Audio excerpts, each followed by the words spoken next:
शानदार रिकवरी के बाद अब बात सॉवरेन गोल्ड बॉन्ड की चल रही है। महंगाई के दौर में अगर आप सस्ता सोना खरीदना चाहते हैं तो रिजर्व बैंक ऑफ इंडिया आपके लिए ये सुनहरा मौका लेकर आया है। सॉवरेन गोल्ड बॉन्ड स्कीम के तहत आप सस्ता सोना खरीद सकते हैं। स्कीम की पूरी डिटेल्स दे रहे हैं विश्व मोहन।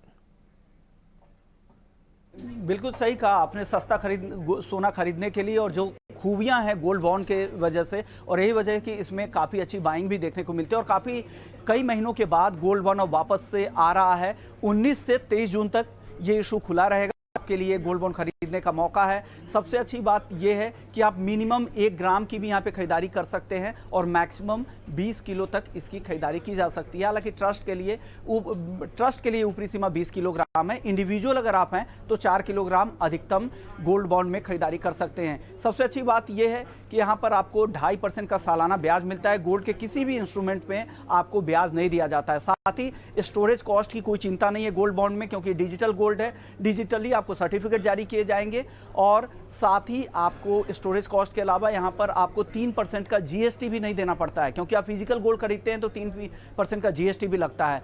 5 साल के बाद आप कभी भी एग्जिट हो सकते हैं। अगर 8 साल तक रुकते हैं तो आपको कोई टैक्स का भी झंझट नहीं है, कोई कैपिटल गेन टैक्स नहीं देना पड़ेगा।